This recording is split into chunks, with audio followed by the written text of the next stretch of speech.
ধোঁকা আসলে সে খায় যাকে আল্লাহ অনেক ভালোবাসেন। ধোঁকা আসলে সে খায় যাকে আল্লাহ বাঁচাতে চায়।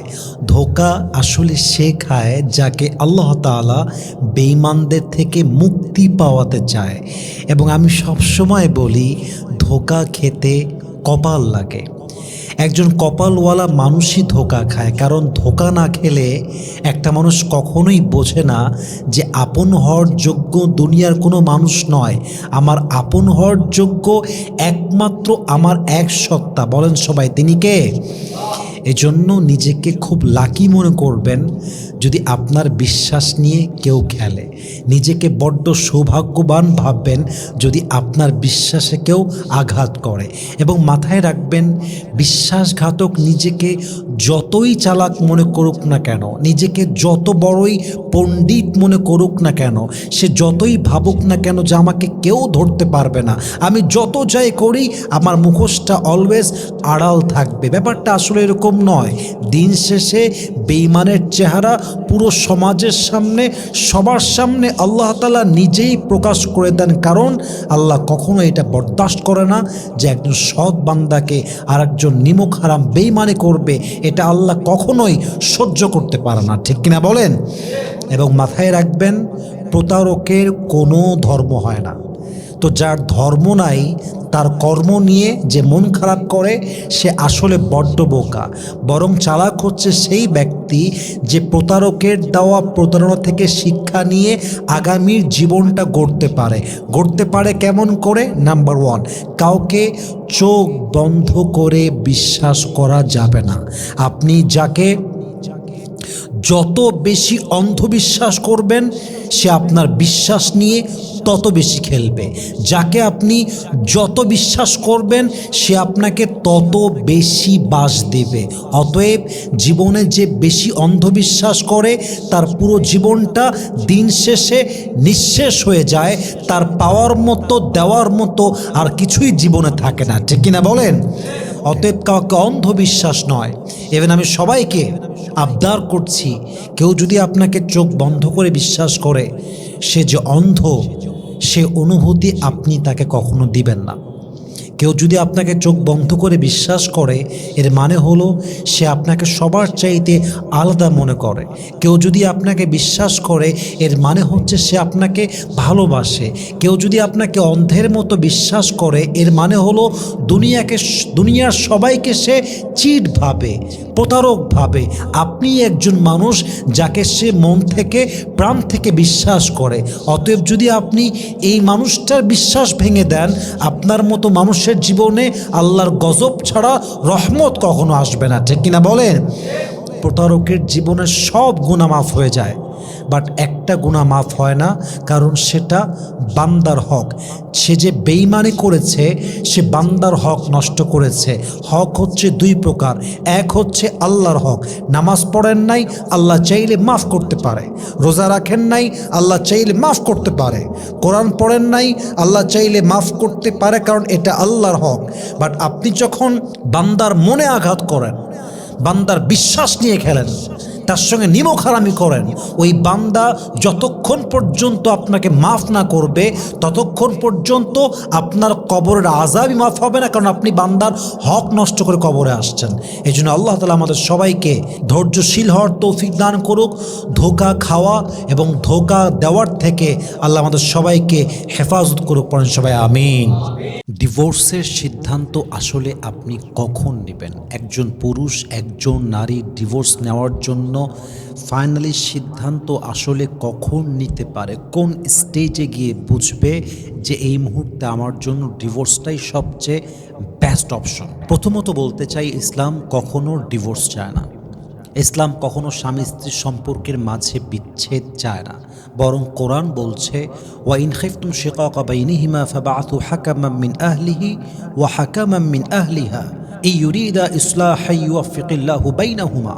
কোরআনে আল্লাহ তাআলা বলছেন, যখন তোমরা দেখবা স্বামী এবং স্ত্রীর সম্পর্কের মারামারিটা, ঝামেলাটা অনেক বেশি বেড়ে গেছে, বিরোধটা অনেক অনেক বেশি বেড়ে গিয়েছে, তোমরা স্বামীর পক্ষ থেকে উপযুক্ত একজন ব্যক্তি ওয়াইফের পক্ষ থেকে উপযুক্ত একজন ব্যক্তিকে পাঠাও, সালিশ করো, মিউচুয়াল আন্ডারস্ট্যান্ডিংয়ে নিয়ে আসার ট্রাই করো, মিউচুয়াল রেসপেক্টে নিয়ে আসার ট্রাই করো, বোঝাবার ট্রাই করো, অ্যাডজাস্ট করাবার ট্রাই করো। যদি স্বামী এবং স্ত্রী একে অপরকে ক্ষমা করে দিয়ে মীমাংসা করতে চায়, সংসার জীবনে ফিরে আসতে চায়, আল্লাহ বলছে যেহেতু তারা মীমাংসা করতে চেয়েছে, আমি আল্লাহ তাদের মাঝে একে অপরের জন্য আমি নিজেই তাদের মনে ভালোবাসা তৈরি করে দিব। সুবহানাল্লাহ পড়বেন না আপনারা? তাহলে ইসলাম কখনো ডিভোর্সটাকে সলিউশন হিসেবে ফার্স্ট অফ অল দেখে না। এটা অনেক পরের কথা। কত পরের কথা?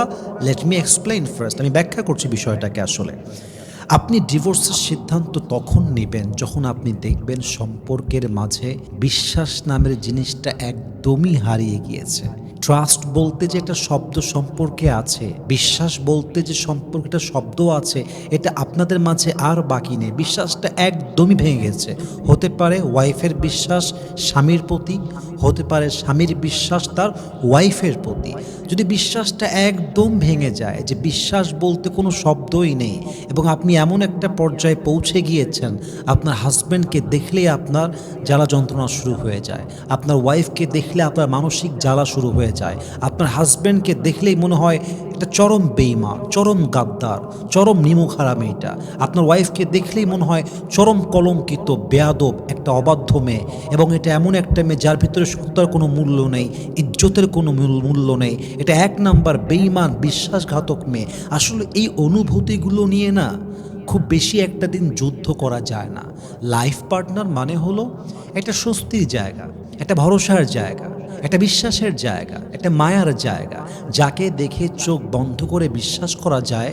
বাবা এবং মায়ের পরে যাকে সবচেয়ে বেশি ভরসা করা যায় তার নাম স্বামী, তার নাম বউ।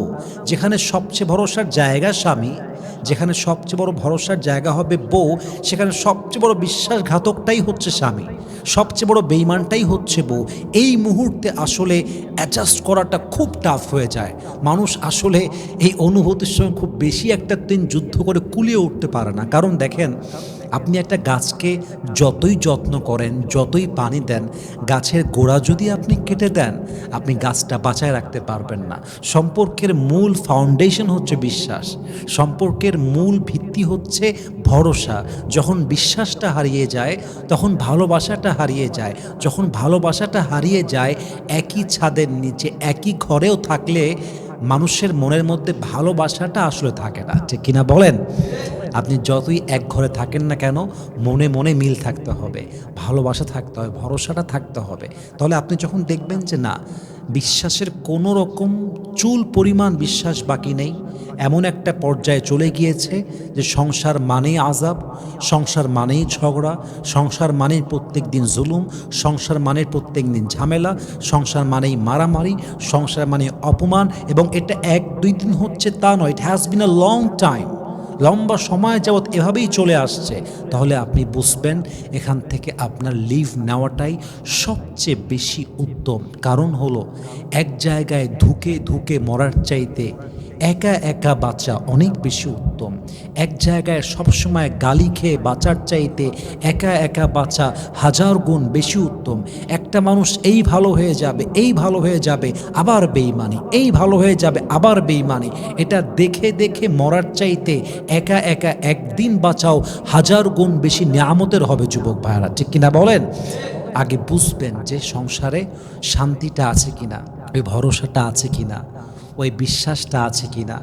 আপনার স্বামীকে দেখলে আপনার ভেতরে একটা শান্তি কাজ করে কিনা, ভরসা কাজ করে কিনা, ওয়াইফকে দেখলে বিশ্বাস করা যায় কিনা, আপনার ওয়াইফের প্রতি আপনার পবিত্র অনুভূতিটা বাকি আছে কিনা, বিশ্বাসটা বাকি আছে কিনা। আমি সকলের হাতে পায়ে ধরে বলবো, যদি আপনার ওয়াইফ পবিত্র হয়, চরিত্রবান হয়, বিশ্বাস যদি করা যায় তাকে, প্রত্যেকটা মেয়েকে বলবো আপনার স্বামী যদি বিশ্বাসযোগ্য হয়, আপনাকে যত্ন করে, এরপরে যত অন্যায় স্বামীর আছে সব মাফ করে দেন। এরপরে স্ত্রীর যত অন্যায় আছে সব মাফ করে দেন। বিশ্বাস ঠিক থাকলে, চরিত্র ভালো হলে, যত্ন করলে একজন লাইফ পার্টনারের সব অন্যায় মাফ করা যায়। এই জন্য কারণ বাকি সব কিছু একটা সময় গিয়ে শুধরে যাবে। কারণ বিশ্বাস এমন একটা জিনিস, এটা একবার ভাঙলে শুধরাবার চান্স আর থাকে না। যুবক ভাইরা, ঠিক কিনা বলেন? তাহলে বিশ্বাস বাদ দিয়ে যত্ন বাদ দিয়ে, ভালোবাসা বাদ দিয়ে, যত ফল্ট আছে, আপনার ওয়াইফ রান্না করতে পারে না, that's not a big fault. আপনার হাজব্যান্ড দেখা যাচ্ছে রাত 3টার সময় আসে, that's not a big fault. আপনার স্বামী হয়তো বা এমন কিছু অন্যায় করছে যা পরকীয়ার বাহিরে, পরকীয়া না, এমন অনেক অন্যায়, যেমন আপনার স্বামী হয়তো বা এখন বিড়ি খায়, হয়তো বা আপনার স্বামী এখন রাত করে বাসায় ফেরে, হয়তো বা আপনার স্বামী এখন কামাই কম করছে। সব ফল্ট মাফ করে দেন। বিশ্বাস থাকলে, মায়া থাকলে, ভরসা থাকলে, যত্ন থাকলে আজীবন থেকে যাবেন। আপনার সংসারে বরকত দিবে একজন, তিনি কে? তাহলে অবশ্যই দেখবেন বিশ্বাস নামের জিনিসটা বাকি আছে কিনা, শান্তিটা বাকি আছে কিনা, ভরসাটা বাকি আছে কিনা। নাম্বার 2 বলতে চাই, আপনি যখন দেখবেন আপনার হাজব্যান্ড আপনাকে আল্লাহর আদেশের বাহিরে যাওয়ার জন্য বাধ্য করছে, যেমন আপনাকে পর্দা করতে দিতে চায় না, আপনার স্বামী আপনাকে নামাজ পড়তে দিতে চায় না, আপনার স্বামী আপনাকে বেপর্দায় রাখতে চায়, আল্লাহর বিধান ভঙ্গ করতে আপনার স্বামী আপনাকে এক কথায় ফোর্স করে, ওই স্বামীর সঙ্গে থাকা চাইতে না থাকাটাই ভালো। কারণ যে আমাকে আল্লাহর থেকে দূরে সরিয়ে নিয়ে যায়, সে আর যাই হোক, সে আমার হওয়ার যোগ্যতা রাখে না। আপনি যখন দেখবেন প্রতিনিয়ত আপনার ওয়াইফ ইসলামের বিরুদ্ধাচারণ করছে, আপনাকে ইসলামের পথে চলতে দিচ্ছে না, নামাজ পড়তে দেয় না, দাড়ি রাখতে দেয় না, আপনাকে বাহিরে আল্লাহর জন্য কাজ করতে দেয় না, খালি টাকা দাও, এটা দাও, ওইটা লাগবে, সেটা লাগবে, এবং এটা এতদিন হয়ে গেছে যে আপনি হাজারবার চেষ্টা করেও ব্যর্থ হয়েছেন, সেই মুহূর্তে লিভ নেওয়াটাই ভালো, সেই মুহূর্তে একা বাঁচাটাই ভালো। কিন্তু যদি এটা কয়েকদিনের ইস্যু হয়, যে কয়েকদিন যাবৎ খারাপ ছিল, এখন ভালো হয়ে গেছে, অবশ্যই অ্যাডজাস্ট করবেন। কারণ মানুষ তো পরিবর্তনশীল। আজকের যার ডিমান্ড আকাশচুম্বী, কালকে সে ভালোও তো হতে পারে। আজকে যার ভালোবাসার লেভেল 10%, তার ভালোবাসা তো কালকে 90%ও হতে পারে। পারে না কি পারে না? ওয়েট করবেন আগে, বারবার বলছি, ওয়েট করবেন, দেখবেন, বুঝবেন, অবজার্ভ করবেন, এক কথায় সিদ্ধান্তে আসবেন না। আল্লাহ আমাদের সবাইকে বোঝার তৌফিক দান করুক, সবাই আমিন। যদি আপনি আপনার স্বামীর কাছে একজন নেককার দিনদার স্ত্রী হতে চান, যদি আপনি চান আপনার স্বামীর কাছে একদম মনের মতো একজন স্ত্রী হবেন, আপনি যদি আপনার স্বামীর কাছে স্বপ্নের একজন ওয়াইফ হতে চান, ড্রিম ওয়াইফ যদি আপনি স্বামীর কাছে হতে চান, আজকে কিছু কথা কোরআন এবং সুন্নাহ থেকে এমনভাবে শেয়ার করতে চাই যে কথাগুলো যদি কোনো নারী তার জীবনে অ্যাপ্লাই করে, তার স্বামীর হৃদয়ে তার জন্য আল্লাহ তাআলা অগাধ ভালোবাসা ঢুকাই দেবে। পড়েন সুবহানাল্লাহ। এবং আমার কাছে যেটা মনে হয় যে এই কথাগুলো না জানার জন্যই মেয়েদের ডিভোর্স হয়ে যায়, এই কথা না জানার জন্যই মেয়েরা দিন দিন স্বামীর ভালোবাসাটা হারিয়ে ফেলে। এবং নবীজির এই বলে দেওয়া প্রত্যেকটা টিপস যদি প্রত্যেকটা নারী তার জীবনে অ্যাপ্লাই করতে পারে, তার স্বামী যদি মানুষের বাচ্চা হয়, ও যদি মানুষ হয়, সে কখনোই তার স্ত্রীকে ছেড়ে কোথাও পরকীয়া করতেই পারবে না। ঠিক কিনা বলেন? কারণ এটা নবীজির বলে দেওয়া টিপস, এটা কোরআনের টিপস, এটা হাদিসের টিপস, এটা ইসলামের দেওয়া সাজেশনস। আজকে আমরা সেই সাজেশনগুলোকে ফাইন্ড আউট করার ট্রাই করব, বলেন ইনশাআল্লাহ। ফার্স্ট অফ অল, যদি আপনি আপনার স্বামীর কাছে তার স্বপ্নের স্ত্রী হতে চান, আপনার স্বামীর জন্য আপনি তার মানসিক শান্তির কারণ হয়ে যান।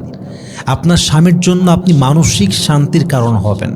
আপনার স্বামী পুরো দুনিয়ায় ঝামেলা ফেস করবে, পুরো দুনিয়ায় কষ্ট পাবে, পুরো দুনিয়াতে আঘাত পাবে, বাট আপনার স্বামী যখন আপনার বুকে ফিরে আসবে, আপনার নীড়ে ফিরে আসবে, আপনার ঘরে ফিরে আসবে, আপনার কাছে ফিরে আসবে, স্বামী যেন বলতে বাধ্য হয় যে জান, পুরো দুনিয়ায় আমি কষ্ট পাই, পুরো দুনিয়া আমার কাছে মানসিক চাপ মনে হয়, বাট তোমার কাছে আসলে আমি কেমন যেন একটা অজানা শান্তি খুঁজে পাই, অজানা এক মানসিক প্রশান্তি খুঁজে পাই।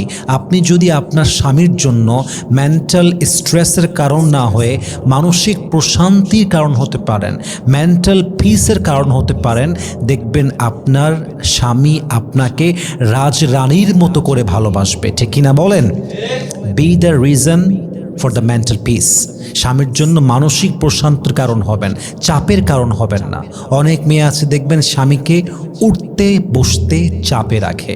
ইভেন মাথায় রাখবেন, পুরুষ হচ্ছে স্বাধীন ঘোড়ার মতো, পুরুষ যেদিকে মন চায় সেদিকে সে যেতে চায়। পুরুষকে আপনি যত জ্বালাবেন, পুরুষকে আপনি যত বাধা দিবেন, পুরুষের স্বাধীনতা যত বেশি আপনি হস্তক্ষেপ করবেন, আপনি তো ওকে আটকে রাখতে পারবেন না, পারবেনই না। বরং সে একটা সময় এমন হবে আপনাকে ছেড়ে সে অন্য জায়গায় চলে যাবে। ঠিক কিনা বলেন? পুরুষ কিন্তু দিন শেষে মানসিক প্রশান্তিতেই আটকায়। পুরুষ ঠিক সেখানেই যায় যেখানে সে তার মানসিক প্রশান্তি খুঁজে পায়। পুরুষ ঠিক সেখানেই যায় যেখানে গেলে সে তার মানসিক চাপটা কম অনুভব করে।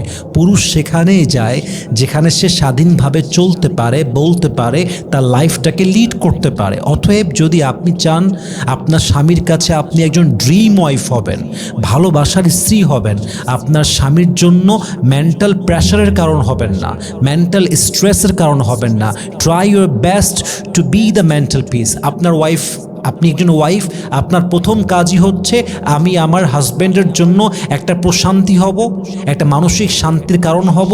আমি যতদিন বেঁচে আছি আমার স্বামী আমার দ্বারা কোনো প্রকার কোনো মানসিক চাপের শিকার হবে এটা আমি সহ্যই করতে পারবো না। ঠিক কিনা বলেন? B the source for your husbands mental peace. আপনার স্বামীর জন্য মানসিক শান্তির কারণ হয়ে যাবেন। এবং দেখেন কোরআনে আল্লাহ তাআলা কি বলছেন, ওয়ামিন আয়াতিহি আন খালাকা লাকুম মিন আনফুসিকুম আজওয়াজান লিতাসকুনু ইলাইহা। There are three purposes of marriage that Allah subhanahu wa ta'ala has mentioned in this verse. তিনটা উদ্দেশ্য বিয়ের আল্লাহ বলেছেন। তার প্রথম উদ্দেশ্যই হচ্ছে মানসিক প্রশান্তি, মনের সুখ, মনের শান্তি, মেন্টাল পিস।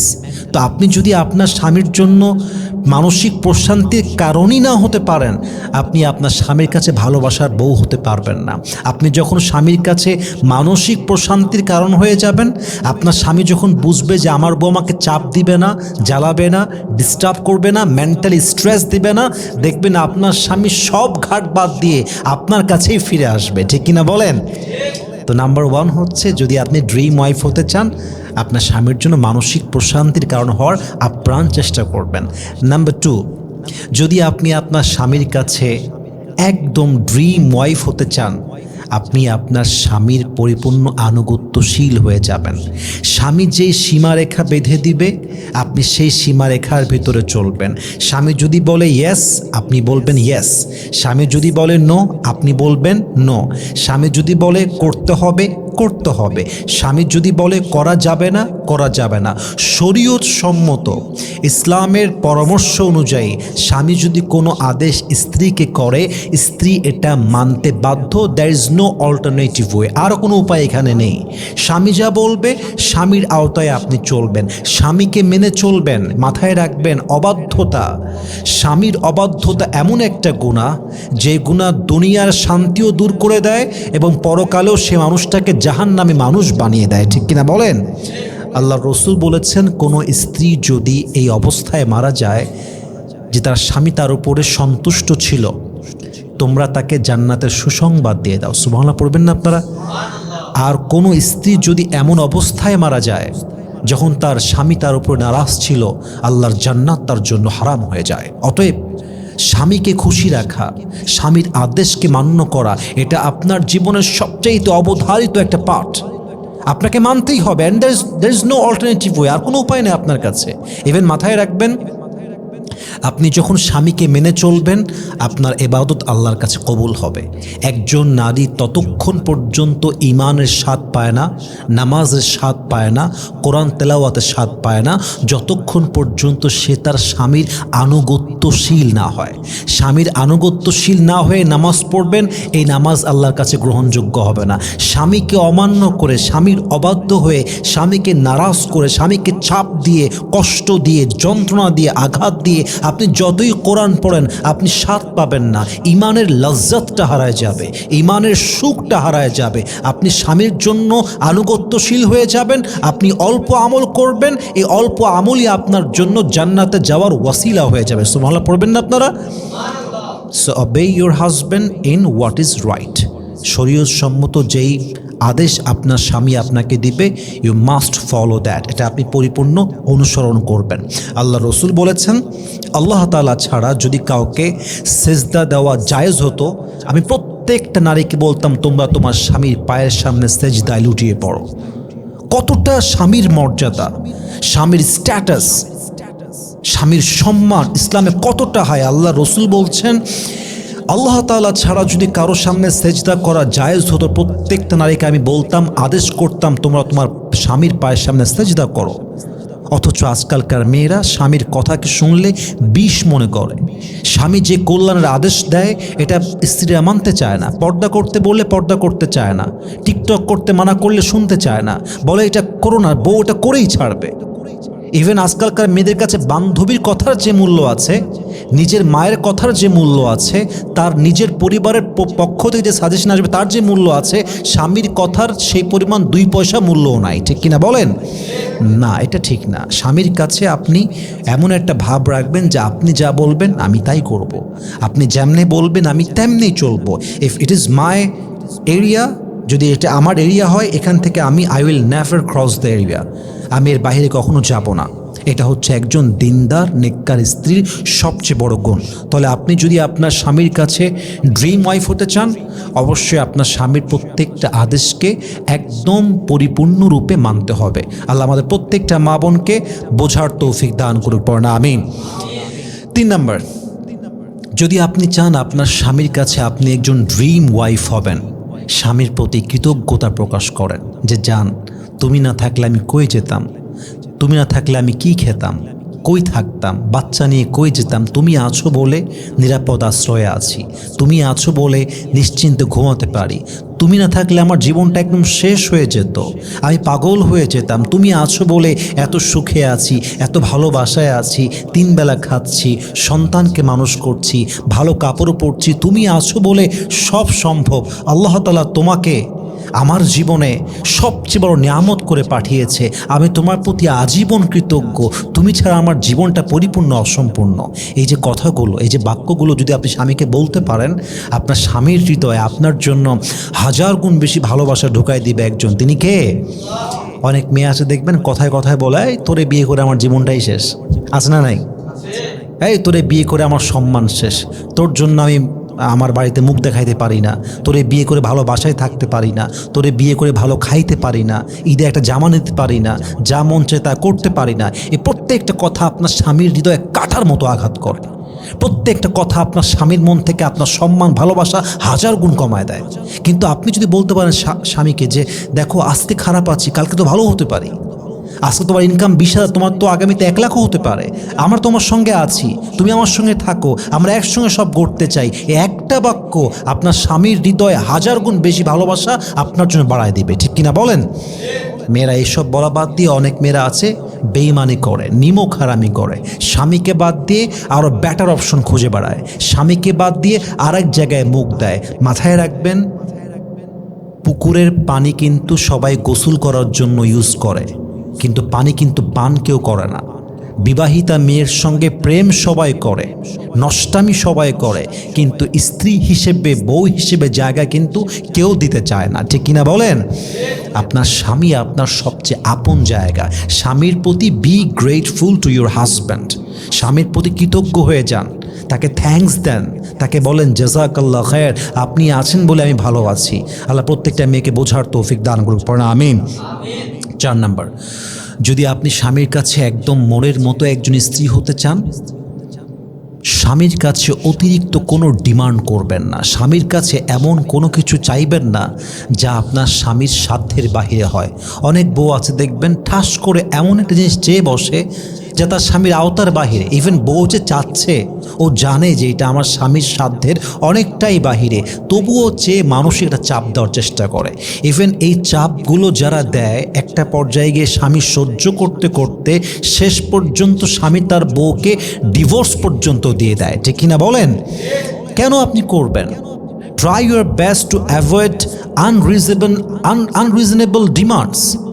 কেন চাইবেন আপনি এমন জিনিস যা আপনার আহামরি কোনো প্রয়োজন নেই? কেন দরকার আপনার জিনিসটা? কোনো মতো খেয়ে পড়ে আছেন, তাই তো আল্লাহ শুকরিয়া, আলহামদুলিল্লাহ। আচ্ছা, আগামীতে ভালো সময় যখন আসবে তখন চাবেন। আর ভালো স্বামী যে হয় সে কিন্তু বোঝে যে আমার বউয়ের কী দরকার। ভালো স্বামী যে হয় সে কিন্তু বোঝে যে আজকে দিতে পারছি না, বাট আগামী 1 বছরের ভেতরে আমি আমার পজিশনটাকে এমন লেভেলে নিয়ে যাব যেন আমি আমার ওয়াইফের এই ইচ্ছাটা পূরণ করতে পারি। কিন্তু আপনি যদি জেনে বুঝে স্বামীকে চাপ দেন কিছু পাওয়ার জন্য, চাওয়ার জন্য, বিশ্বাস রাখেন আপনি যদি সেটা পেয়েও যান তা আপনি পেতে পারেন, বাট আপনার স্বামীর মনে যে আপনার ভালোবাসা ছিল এটা কিন্তু আজীবনের জন্য হারায় যাবে। ঠিক কিনা বলেন? Please avoid this. যদি আপনি সত্যি ড্রিম ওয়াইফ হতে চান, আপনার স্বামীর কাছে অতিরিক্ত কোনো ডিমান্ড করতে যাবেন না। আপনার স্বামী যেন বলতে পারে সবার সামনে যে আমি গৌরব করে বলি আমার ওয়াইফ কখনো আমার কাছে কোনো কিছু চায় না, আমি দিতে চাইলেও নিতে চায় না। আমার ওয়াইফ তো কখনো কিছু চায় না, আমি দিলেও নিতে চায় না। বাংলাদেশে এখনও এমনও অনেক ওয়াইফ আছে সংসার করছে 10 বছর 20 বছর, নিজে মুখ ফুটিয়ে বলেছে যে আমার এই স্বর্ণ লাগবে, ওই দামি জামা আমার লাগবে, আজ অব্দি বলেন। এরকম অনেক মেয়ে সংসার করতেছে। তাহলে আপনি যদি এরকম ওয়াইফ হতে পারেন, আপনার স্বামী আপনাকে ভালোবাসবে। এখন আপনি বান্ধবীকে দেখলেন ড্রেস পরে ফেসবুকে পোস্ট দিয়েছে, স্বামীকে বললেন ফোন দিয়ে ওইটা আমার লাগবে, ওর ওইটা আছে ওইটা আমার লাগবে, ওর বাসায় ওই ফ্রিজ ওইটা আমার লাগবে, ওর আইফোন 16 প্রো ম্যাক্স আমার 17 প্রো ম্যাক্স লাগবে। This is not fair. Doesn't make any sense. ওর আছে বলে তো আপনারও লাগবে কেন? আপনি আপনার পরিবার দেখবেন না, আপনার সাধ্য দেখবেন না, আপনার সামর্থ্য দেখবেন না। এইগুলো কারণের জন্য বেশিরভাগ সংসার শুরুতেই তালাক হয়ে শেষ হয়ে যায়, ঠিক কিনা বলেন? অতিরিক্ত ডিমান্ড করতে যাবেন না। 5 নাম্বার, যদি আপনি আপনার স্বামীর কাছে সত্যিকার অর্থেই একজন ড্রিম ওয়াইফ হতে চান, ভালোবাসার স্ত্রী হতে চান, অবশ্যই অবশ্যই কখনো স্বামীর সামনে উঁচু গলায় কথা বলবেন না, স্বামীর দিকে চোখে চোখ রাঙিয়ে কথা বলবেন না। এটা পৃথিবীর সবচেয়ে নিকৃষ্ট নারীর গুণ, যেই নারী স্বামীর চোখে চোখ রাঙিয়ে উঁচু গলায় কথা বলে। সেভাবে আরে আমার স্বামী তো আমার গোলাম, আমি যা বলবো তাই শুনবে। স্বামী হয়তো সাময়িক কারণে অপারগ হতে পারে, কিন্তু ভালো সময় কিন্তু সবারই আসে। আজকে আপনি দাপট দেখাচ্ছেন, একটা সময় আপনার স্বামীর ভালো সময় আসবে, তখন আপনার স্বামী প্রথম কাজ কি করবে? আপনাকে তার জীবন থেকে আগে বাদ দিয়ে দিবে। এটা মেয়েরা বোঝে না, ভাবে যে আরে আমার দাপট আছে, মানুষকে বোঝায় যে আমার স্বামী আমার কথায় চলে, কিন্তু বোঝে না যে এটা কোনো দাপটের বিষয় না। আমার স্বামীকে আমি ধমক দিয়ে কথা বলি, এটা কোনো গৌরবের বিষয় না। আমি একজন সেদিন কথা বলছিলাম একটা মহিলার সাথে, অনেক ভালো পরিবারের মেয়ে, অনেক কি বলবো এটাকে, ধনী পরিবারের মেয়ে। স্বামীর প্রতি শ্রদ্ধা নাই, আমার সামনে কথা বলতেছে স্বামীকে নিয়ে, বাট স্বামীর প্রতি রেসপেক্ট নাই। এমন একটা ভাব স্বামী তার কথায় চলে, স্বামী তার কথায় উঠে বসে। কিন্তু এটা তো আমি পজিটিভলি নিতে পারবো না, কারণ স্বামী মানে কি? স্বামী আমাকে চালাবে, স্বামী আমাকে ভালোবাসবে, যত্ন করবে, কোনটা ভালো কোনটা খারাপ স্বামী আমাকে ইনস্ট্রাকশন দিবে। স্বামীকে আমি ইনস্ট্রাকশন দিব না। হ্যাঁ, যদি কোনো বিষয়ে ভালো মন্দ হয় আমি শেয়ার করতে পারি যে জান তুমি এটা করছো, এটা মনে হয় ভালো হবে না, it's okay fine, not a big deal. But আপনি আপনার স্বামীকে ছোট করে অন্যের সামনে কথা বলবেন, আপনি আর যাই হন, আপনি ভালো স্ত্রী কখনো হতে পারবেন না, ঠিক কিনা বলেন? এই জন্য প্রিয় ভাইয়েরা আমার, প্রত্যেকটা বোনকে আমি অ্যাড্রেস করে একটা কথাই বলতে চাই, প্লিজ কখনো আপনার স্বামীর সামনে উঁচু গলায় কথা বলবেন না, স্বামীকে ডিসরেসপেক্ট করে কথা বলবেন না, স্বামীকে তুই তুকারি করে কথা বলবেন না। আপনার একটা বাক্য আপনার সংসার শেষ করতে পারে, আপনার একটা বাক্য আপনার স্বামীর মন থেকে আপনার ভালোবাসাকে নামাতে পারে, আপনার একটা বাক্য আপনাকে ডিভোর্সি বানাতে পারে, আপনার একটা বাক্য সন্তান সহ আপনাকে ঘর ছাড়া করতে পারে, আপনার একটা ব্যবহার সারা জীবনের কান্না হতে পারে। এই জন্য প্লিজ স্বামীর সঙ্গে উঁচু গলায় কথা বলার পূর্বে, বাজে ব্যবহার করার পূর্বে, তুই তুকারি করার পূর্বে think about it before you do it. একটু ভেবে নেবেন, একটু ভেবে নেবেন।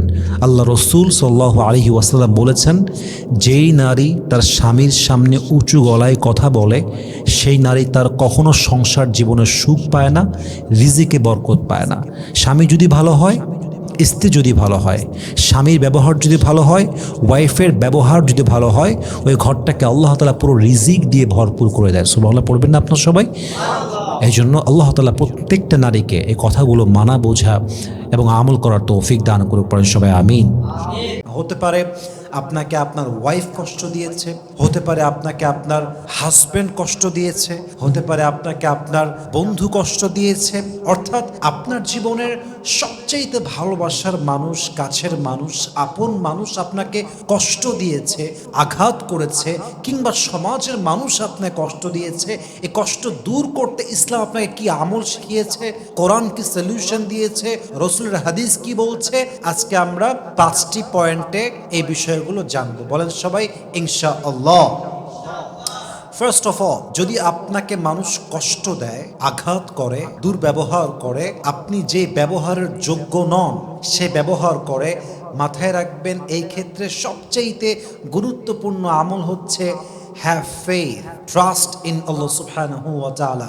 আল্লাহর উপরে এই বিশ্বাসটা রাখবেন যে আপনার জীবনে যে মানুষ এসেছে এটাকে আল্লাহ তাআলা নিজেই পাঠিয়েছেন, এবং যে মানুষটা আপনার জীবন থেকে চলে গেছে এটাও আল্লাহ তাআলা নিজের ইচ্ছায় দূর করে দিয়েছেন।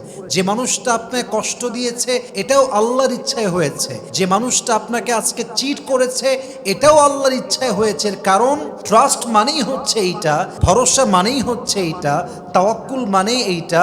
What ever has happened with me, আল্লাহ সুবহানাহু ওয়া তাআলা হ্যাজ ডিসাইডেড ফর মি। আমার জীবনে ভালো হোক খারাপ হোক, যা কিছু হয়েছে, যেভাবে হয়েছে, যেমন ভাবে হয়েছে, যখন হয়েছে, যেভাবেই হোক না কেন, এর ভেতরে কোনো না কোনো কল্যাণ রেখে দিয়েছে একজন। বলেন সবাই, তিনি কে?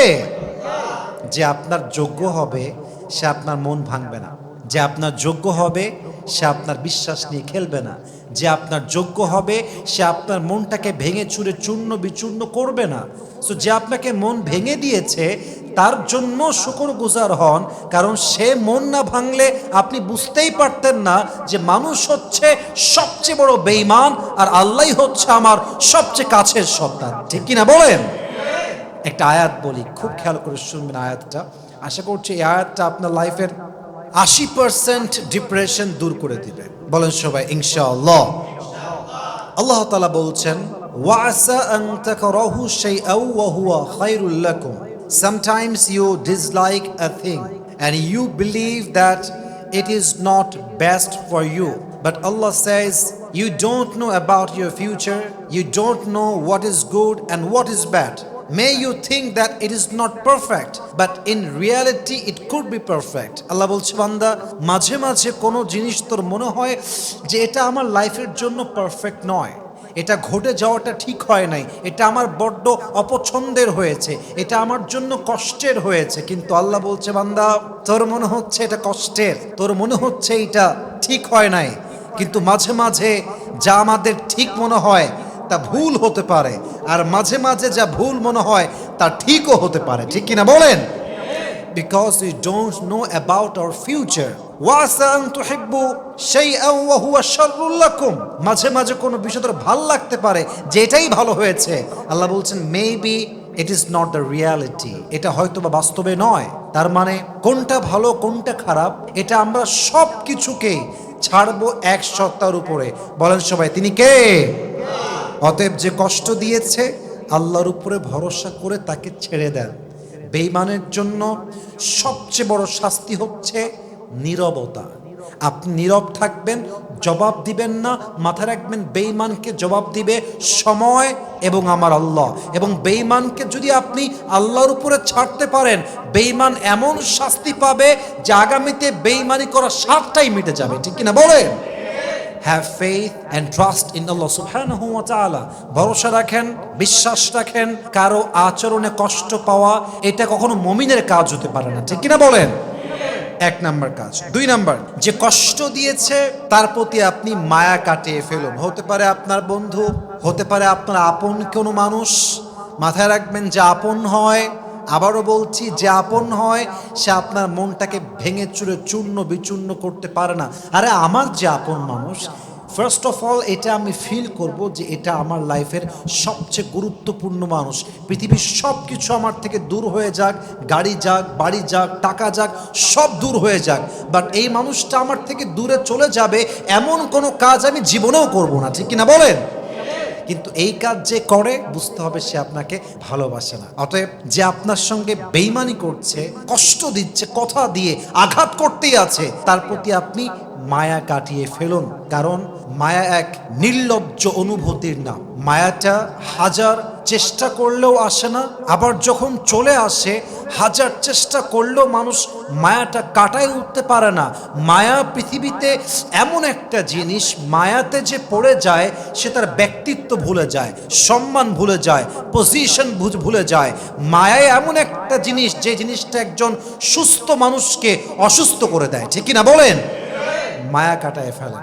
মায়া যত বেশি, কষ্ট তত বেশি। আর একটা কথা আমি আগেও বলেছিলাম, আজকেও বলছি, লাইফে কখনো কোনো ভুল মানুষের প্রতি স্টাক হবেন না। এটা ইসলামের নিয়ম নয়। মাথায় রাখবেন, এই পৃথিবীতে সবচাইতে বিগ চ্যালেঞ্জ হচ্ছে একাকিত্বের মাঝে সুখ খুঁজে নেওয়া। এই পৃথিবীর সবচাইতে বড় বিগ চ্যালেঞ্জ হচ্ছে নিজে নিজেই সুখী হওয়া। এই পৃথিবীর সবচাইতে বড় বিগ চ্যালেঞ্জ হচ্ছে কারো থেকে কোনো এক্সপেকটেশন না রাখা। এবং মাথায় রাখবেন, যখন আপনি নিজের প্রতি নিজে নির্ভরশীল হবেন, কারো থেকে কোনো এক্সপেকটেশন নাই, আপনার মতো সুখী মানুষ সেকেন্ড আর কেউ হতে পারবে না। ঠিক কিনা বলেন?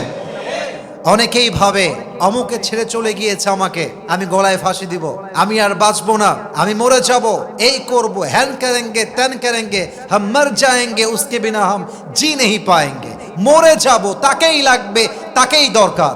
মাথায় রাখবেন, যে ছেড়ে গেছে সে আপনার যোগ্য নয়, এবং যে আপনার যোগ্য তাকে খুঁজে খুঁজে বের করতে হবে না, রাইট টাইমে তাকে আল্লাহ নিজেই আপনার জীবনে পাঠিয়ে দিবে। ঠিক কিনা বলেন? অতএব কারোর জন্য মন ভাঙার প্রয়োজন নেই। পৃথিবী অনেক বড়, কেউ যদি আমার মন ভেঙে চলে যায়, আই ডোন্ট কেয়ার, কারণ আমি বিশ্বাস করি যে আজকে আমার মন ভেঙে চলে গিয়েছে, আগামীতে এমন একজন মানুষ আসবে যে আমার ভাঙ্গা মনটাকে আবার জোড়া লাগাই দিবে। ঠিক কিনা বলেন? और भी दुख है जमाने में मोहब्बत के सिवा, राहत और भी है वसल के राहत के सिवा, तू नहीं तो कोई और सही, कोई और नहीं तो कोई और सही, बहुत लंबी है ये जमी मिलेगी लाखों हंसी, इस जमाने में सनम तू अकेला तो नहीं। একজন গেছে তো কি হয়েছে? মাথায় রাখবেন, আমি মায়া কাটায় উঠবো, কে কষ্ট দিল, কে আঘাত করলো, দেখার টাইম আমার কাছে নাই। ঠিক কিনা বলেন? 2 নাম্বার, যে আপনার কষ্ট দিচ্ছে তার প্রতি মায়া কাটায় ফেলবেন, দেখবেন ওর কষ্ট আপনার কাছে কষ্টই মনে হবে না। রাজি আছেন তো ইনশাআল্লাহ? 3 number, focus in your career, focus on your work. নিজের কাজে ব্যস্ত হয়ে যান। আমি 2-3 বছর আগে একটা কথা বলেছিলাম, যে কথাটা মানুষের কাছে খুব বেশি ভাইরাল হয়েছিল। কথাটা হচ্ছে এইরকম, যে তার নিজের কাজে ব্যস্ত থাকে, যে তার নিজের ক্যারিয়ার নিয়ে ব্যস্ত হয়ে যায়, যে তার নিজের কাজে মগ্ন হয়ে যায়, নেশাগ্রস্তের মতো একদম নেশায় সে পড়ে যায়, কে তারে ভালোবাসলো, কে তারে ভালোবাসলো না, কে তারে ছাড়লো, কে তারে ছাড়লো না, he doesn't care about it. মাথায় রাখবেন, যারা ক্যারিয়ারে ফোকাসড, যে তার কাজের মূল্য বোঝে, যে তার নিজের কাজে অ্যাক্টিভ, কে তারে ভালোবাসলো, কে বাসলো না, কে ছাড়লো, কে ধরলো, তার ভাবার টাইম নাই। সে বিশ্বাস করে, আমি যদি আমার পরিবর্তন করতে পারি, আমি যদি অবস্থার পরিবর্তন করতে পারি, আজ যারা অবহেলা করছে, আগামী 2 বছর পরে এরা আমাকে এক নজর দেখার জন্য পাগল হয়ে যাবে। ঠিক কিনা বলেন? ফোকাস অন ইউর ওয়ার্ক, কাজে ফোকাসড হন। কে মন ভেঙে দিয়েছে, কে কষ্ট দিয়েছে, you don't have time to think about it. ভাবারই টাইম নেই, গোষ্ঠী কিলা এইসবের। আমার কাজ আমাকে করতে হবে, আমাকে সফল হতে হবে, বাপ মায়ের মুখ উজ্জ্বল করতে হবে, আমার ভবিষ্যৎ গড়তে হবে, আমাকে আখিরাত অর্জন করতে হবে, দুনিয়ায় ভালো কিছু করতে হবে। আরে এত কাজ যার মাথায় আছে, কে কষ্ট দিয়েছে তার তো ভাবারই সময় থাকবে না। ঠিক কিনা বলেন? ফোকাস অন ইউর ওয়ার্ক, কাজে অ্যাক্টিভ হয়ে যান। 4 নাম্বার, যতই মানুষ কষ্ট দিক, আপনার কানেকশন হবে আল্লাহর সাথে, আপনার কানেকশন হবে রোজার সাথে, আপনার কানেকশন হবে তাহাজ্জুদের সাথে। কেউ যদি আপনাকে ছেড়ে চলে যায়, কষ্ট দেয়, মন ভাঙে, এমন কাজ করে যেটা আপনি কখনো ভাবেন নাই, যখনই এই আঘাতটা পাবেন, সঙ্গে সঙ্গে তাহাজ্জুদ পড়া শুরু করবেন, সঙ্গে সঙ্গে জিকির করা শুরু করবেন, সঙ্গে সঙ্গে কোরআন তেলাওয়াত করা শুরু করবেন, সঙ্গে সঙ্গে আলেমদের ওয়াজ শুনবেন। আপনি যত বেশি ভালো কাজে অ্যাক্টিভ হবেন, তত বেশি আপনার মনকে শান্ত করবে একজন, তিনি কে? 5 নাম্বার আমল, এটা বলেই শেষ করতে চাই। যদি আপনি ভাঙা মনকে আবার জোড়া লাগাতে চান, যদি আপনাকে মানুষ কষ্ট দেয়, মাথায় রাখবেন, আপনি আপনার জীবনের গুরুত্বপূর্ণ মূল্যবান টাইমগুলো আপনার আব্বা আম্মাকে দিবেন। যদি আব্বা আম্মা বেঁচে না থাকে, ভালো মানুষকে দিবেন, আলেমদের কাছে যাবেন, দিনদার বন্ধু বানাবেন, নামাজি বন্ধু বানাবেন। এমন এক যুবককে পছন্দ করবেন যেই যুবক আল্লাহর নিকটবর্তী, এমন একজন নারীকে পছন্দ করবেন যে নারী খাদিজার চরিত্রে চরিত্রবান। মাথায় রাখবেন, যা দিনদার হয়, যা আল্লাহর কাছে বন্ধু হয়, তারা কখনো মানুষের মন নিয়ে খেলতে পারে না, তারা মানুষকে আঘাত করতে পারে না, তারা মানুষকে কষ্ট দিতে পারেই না। আমি সেদিন পাকিস্তানি একজন মশহুর আদাকার, নামটা মনে পড়ছে না, উনি বলছিল যে আসলে আমি আমার লাইফে দেখলাম যে যার মনে আল্লাহর ভয় নেই সে কাউকে কষ্ট দিতে, আঘাত দিতে, ধোঁকাবাজি করতে একটা মুহূর্ত ভাবে না।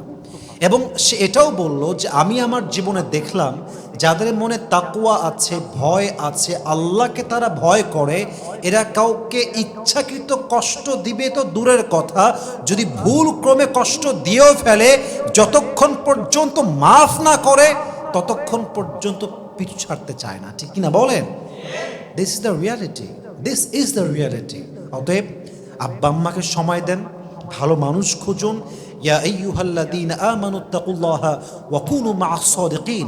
হে ঈমানদারেরা, তোমরা এমন মানুষদের সঙ্গে থাকো যে মানুষগুলো হচ্ছে কুনু মা'আস সাদিকিন, সত্যবাদী, ঈমানদার, নেককার, দিনদার, মুত্তাকি।